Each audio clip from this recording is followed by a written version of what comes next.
નમસ્કાર મિત્રો, વિડીયોમાં તમારું સ્વાગત છે। જી હા મિત્રો, અત્યારે હાલના મોટા અને મહત્વના સમાચાર સામે આવી રહ્યા છે। તો મિત્રો, સમાચારમાં વાત કરીએ તો અમદાવાદ શહેરના ઓઢવ બ્રિજ પાસે એક અત્યંત આઘાતજનક અને ચેતવણીરૂપ કિસ્સો પ્રકાશમાં આવ્યો છે।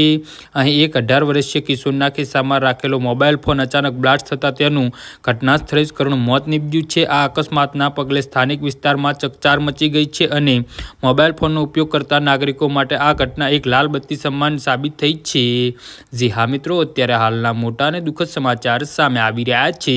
મળતી માહિતી મુજબ મૃતક કિશોરની ઉંમર માત્ર 18 વર્ષની હતી અને તે ચાર્ટર્ડ એકાઉન્ટન્ટ જેવા પ્રતિષ્ઠિત ક્ષેત્રમાં પોતાનું કરિયર બનાવવા માટે સખત અભ્યાસ કરી રહ્યો હતો। તે પોતાના ભવિષ્યને ઉજ્જવળ બનાવવામાં સપના જોઈ રહ્યો હતો, પરંતુ ઓઢવ બ્રિજ નજીક બનેલી આ કાળમુખી ઘટનાએ તેની તમામ આશાઓ પર તેનો જીવનનો અકાળે અંત આણી દીધો છે। જી હા મિત્રો, તો આના વિશે તમારું શું કહેવું છે તો નીચે અમારી કમેન્ટ બોક્સમાં જરૂરથી જણાવજો અને અમારી યુટ્યુબ ચેનલને સબસ્ક્રાઈબ કરવાની ભૂલતા નહીં। ધન્યવાદ।